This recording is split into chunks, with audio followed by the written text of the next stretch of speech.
자, 김 기자. 오늘 어떻습니까? 뭐 트럼프 대통령은 어제 왔고 오늘 시진핑 주석 왔는데 어떻습니까? 도착한 상황 설명해 주시죠. 네, 일단 트럼프 대통령 경주에서 출발해서 이제 김해 공항에 회담장으로 이동을 하는데 평소와 다르게 상당히 신속하게 빨리 움직였습니다. 네. 모두의 예상을 깨고 어제 우리 에이펙 CEO 서밋에 1시간 늦었잖아요. 네. 일본에서 출발이 1시간 정도 늦어서 그랬던 거거든요. 근데 오늘은 아무래도 중국과 시진핑 주석과의 정상회담 상당히 오래 기다렸고 기대감도 있었던 만큼 일찍 출발했습니다. 10시 반 도착 예정이었는데 예상보다 일찍 10시 15분에 김해 공항에 도착을 했고요. 시진핑 중국 국가주석도 9시 반에 출발해서 10시 반에 김해 공항에 도착했습니다. 그래서 두 정상 당초 회담 예정 시각이 11시였는데요. 둘 다 11시 전에 도착을 해서요. 10시 50분쯤에는 김해 공항에 있는 공군 기지로 들어가서 회담 준비를 했고요. 그리고 11시 정각에 모두 발언을 하면서 회담이 진행이 되고 있습니다. 이 시각 현재 지금 회담 시작한 지 1시간 정도 지났네요. 12시 55분까지 회담 일정이 잡혀 있으니까요. 절반 정도 회담이 지금 진행되고 있는 상황입니다. 자, 어떻게 봐야 됩니까? 지금 트럼프 대통령 입장에서는 흐름 좋다고 봐야 되나요? 일본에서도 뭐 잘 된 것 같고 우리나라에서도 지금 잘 된 것 같고 지금 그런 상황에서 시진핑 주석을 마주하고 있거든요. 어떨까요? 네, 트럼프 대통령의 입장에서는 사실 두 슈퍼파워죠. 양 강대국 미중 간의 회담이 가장 큰 성과물이 되어야 합니다. 그렇기 때문에 오면서 있었던 아세안 국가들 그리고 일본, 한국과의 회담 결과는 모두 좋았어야 되거든요. 그래서 그 협상이 잘 된다는 것을 전제하에 중국과 맞붙었을 때 가장 최상의 성과물을 내기 위해서 노력한 걸로 보이고요. 실제로 아세안 국가들과의 만남 그리고 일본 다카이치 총리와의 회담 그리고 우리와의 관세 협상까지 계획한 대로 모두 지금 잘 마무리가 되고 있다라고 볼 수 있습니다. 그리고 두 정상이 이제 마주 앉아서 모두 발언하기 전에 악수를 하는 모습이 있었거든요. 그래서 악수를 하는 모습에서 트럼프 대통령 역시 트레이드 마크인 강하고 길게 쥐는 악수로 화답을 했고요. 그다음에 시진핑 국가주석은 저희가 보기에는 약간 얼굴에 표정이 없다라고 볼 수 있는데 우리 전문가이신 강준영 교수님께서는 이 시진핑 교수가 표정이 좋은 거다라고 말씀을 해주셨습니다. 예, 괜찮은 걸로 저는 판단이 됩니다. 아, 그렇습니까? 네. 지금 시진핑 주석은 말수가 적고 네, 그다음에 그렇죠. 자기의 생각이 잘 얼굴에 드러나지 않는다 이제 이렇게 알려져 있는데 어떻게 보셨습니까? 뭐 공항에서 도착해서 내려온 모습, 그다음에 지금 트럼프 미국 대통령과 만난 모습. 일단 들어가기 전에 이 외견상으로 보였던 시진핑 주석의 모습 어떤 것 같습니까? 네, 뭐 사실 뭐 건강 이상설이라든가 권력 이상설, 아주 얼토당토하는 확인되지 않은 실각설, 뭐 이제 이런 게 많았잖아요. 그런 것들을 전승절 행사나 이런 걸 통해서 다 잠재우고 뭐 내부적으로 어떤 일이 벌어지는지는 모르겠습니다만 어쨌든 중국의 국가 지도자로서 오늘 이제 소위 세계 양강을 구성하고 있는 지도자의 한 명으로서 미중이 만나는 이런 자리를 왔기 때문에 절대 이제 밀리려는 모습은 안 보여주는 게 또 맞겠죠. 네. 중국한테도 그렇고 전 세계적으로. 그래서 전반적으로 시 주석도 원래 그 스타일이 좀 저렇습니다. 이렇게 막 활발하거나 그런 스타일이 아니니까 네. 기운이 없다 이렇게 배이실 수도 있는데 원래대로 아주 그 자신의 모습을 잘 관리하고 온 것 같다 이렇게 저는 판단이 되고요. 굉장히 중요한 포인트 중에 하나가 지금 어쨌든 트럼프 대통령은 아세안 순방, 에이펙 여기 계기 이렇게 와서 미일 정상회담, 한미 정상회담 다 마치고 방점을 정말 중국하고 찍고 싶은 거거든요. 네. 그런데 방점은 당연히 중국도 회의를 해야 되니까 찍어줘야 되는데 호락호락하게 주지는 않겠다.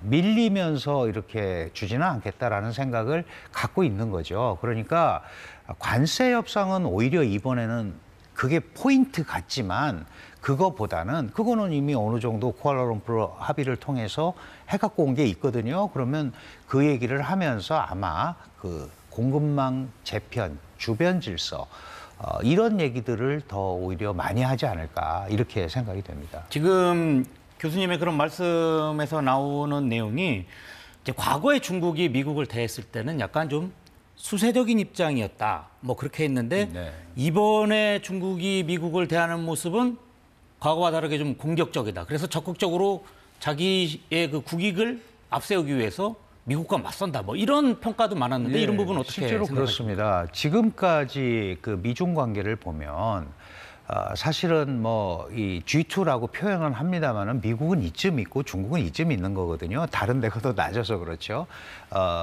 중국이 지금 일단 수치적으로 세계 제조업의 30%를 차지하고 있고 글로벌 밸류 체인의 40%를 담당을 하고 있는 막강한 경제 실체가 됐어요.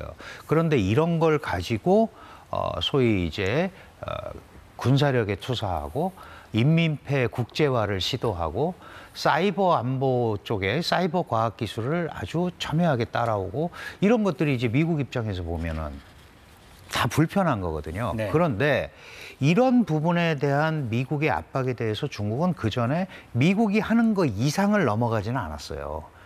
그러니까 미국이 100을 하면 99, 200을 하면 199 이런 식이었단 말이죠. 그런데 올해 트럼프 대통령이 1월 20일 날 취임을 했습니다. 그리고 이제 4월에 관세를 부과하고 이럴 때마다 유일하게 전 세계에서 유일하게 미국의 관세에 대응 관세를 한 나라가 중국입니다. 물론 이제 인도나 브라질도 했었죠. 브라질 같은 데도 했다가 이제 꼬리를 내릴 수밖에 없었는데 여기는 끝까지 간 거예요. 그러면서 자신들이 가장 유효하다고 생각하는 히토류 카드까지 꺼낸 거예요. 네. 그리고 10월 9일 히토류 통제 2단계 발표를 하면서는 미국의 기대 또는 미국에서 온 것보다 훨씬 넘어서는 히토류 통제를 하는 거예요. 7개 히토류에다가 중히토류라는 게 또 있습니다. 히토류가 두 종류로 나눠지는데 이 중히토류는 원래 중국이 더 많이 장악을 하고 있어요. 그 5가지를 원래 7가지에다 더 더해버렸단 말이죠. 이거는 매우 공격적인 거죠. 그러니까 중국식 공격 형태를 선보였다. 그리고 지금 여기를 오는 겁니다. 그러니까 당장 양국의 이 협상 실무진들이 쿠알라룸푸르에서 야 이렇게 가면은 이게 히토류 통제가 되면 미국도 곤란해지고 또 너희도 100% 관세가 추가되면 157%가 되는데 그러면 결국 파국으로 가자는 거 아니냐. 그래서 일단 봉합을 하고 온 거거든요. 그러니까 관세의 부분에 관해서는 중국도 밀고 당길 게 있다라고 확실히 생각을 한 것 같아요. 그러면서 히토류 2단계 조치를 낸 것도 미국의 한계를 시험해 보겠다는 생각도 갖고 있었던 것 같습니다. 어디까지 갈 수 있나 보자. 그런데 어디까지 가는 게 아니고 유예하자. 이렇게 갔단 말이죠. 그러니까 중국의 자신감은 사실 이제 배가 될 수밖에 없는 거예요. 근데 문제는 뭐냐 하면 중국 내부의 경제가 문제인 거죠. 바깥으로는 그렇게 할 수 있는데 내부 경제가 안 좋고 뭐 실업자가 나오고 이 내수, 투자, 수출, 무역 이런 것들이 건전한 지표가 잘 안 나오는 게 지금 중국의 고민이에요. 네. 근데 미국 같은 데는 GDP가 24조 달러 뭐 이렇게 되고 버틸 수 있는 여력이 상대적으로 더 많은데 중국은 버틸 수 있는 여력이 물론 어려우면서 버티는 거는 중국을 따라갈 나라가 없죠. 그런데 그런 것들이 이제 개혁개방 40여 년 이 소위 자본주의 시장경제의 이 일종의 자본주의를 한다고 하지는 않습니다만 시장경제의 세례를 맛본 중국 사람들을 계속해서 압박으로 설득하기에는 한계가 있는 거죠. 그렇기 때문에 어떤 형태로든 간에 미중 간에 이런 분위기를 만들어서 경제를 활성화시키고 이 경제의 선순환 구조를 만드는 게 지금 실제로는 시진핑 중국 국가주석의 가장 큰 핵심 책무입니다. 네, 그렇군요. 지금 뭐 김 기자 아시겠지만 미국이 관세로 몰아붙일 때 중국이 히토류를 갖고 나왔을 때 미국이 이렇게 멈칫했는데 이 산업 전반에서 미국에서도 히토류가 필요한 물질이긴 하죠. 그렇죠. 히토류는 현재 AI 반도체 칩부터 시작해서 항공기 그리고 이제 전투기를 만드는 데까지 모두 사용되는 재료이기 때문에 히토류의 중요성은 굉장히 높습니다. 그런데 오늘 회담 장소에 배석하고 있는 인사들의 면면을 좀 보실 필요가 있거든요. 네. 근데 APEC 정상회담차 2박 3일의 국빈 방문 일정이기 때문에 중국 측 인사들은 상당히 볼륨감 있게 왔습니다만 현재 미중 정상 간에 마주 앉아 있는 인사들을 보면은 시진핑 국가 국가주석의 왼쪽으로는 왕이 외교부장, 그리고 그 옆에 정산재 중국 발전개혁위원회 개혁부장이 앉았습니다. 그리고 이제 왕원타오 상무부장이 앉았고요. 그다음에 시진핑 주석의 오른쪽으로는 판공부장 자이치, 그리고 국무부의 허리펑 총인사, 그리고 창무부부장의 마저우 씨가 앉았거든요. 이렇게 보면은 앞서 교수님도 말씀하셨듯이 중국 내부의 경제를 걱정하기 위해서 중국 발전개혁위원회 개혁부장이 함께 왔다는 점을 우리가 유의미하게 좀 볼 수 있고요. 나머지 인사는 이 자이치 판공부장을 제외하면은 모두 경제 강요들입니다. 즉 공급망, 히토류에 대한 공급망, 그리고 미국에서 하고 있는 반도체 수출 통제에 대해서 어떤 것들을 우리가 요구를 할 것이냐, 그 수출 통제에 대한 공급망을 논의할 수 있는 인사들이 대거 배치가 됐다라고 보시면 되겠고요. 지금 보시는 오른쪽에 트럼프 오른쪽으로 보이시는 게 루비오 미 국무장관이고요. 그 네. 옆에 러트니 미 상무장관, 그리고 그 옆에는 제이미슨 그리어 USTR 대표입니다. 그리고 트럼프의 왼쪽으로 앉아 있는 게 지금 헤드폰 쓰고 있죠. 베센트 미 재무장관이고요. 그 옆에는 트럼프가 가장 믿고 신뢰하는 수지 와일스 비서실장이 앉아 있거든요. 미국도 마찬가지로 안보를 다룰 수 있는 강료는 루비오 미 국무장관, 현재 NSC 국가안보보좌관도 겸임을 하고 있습니다.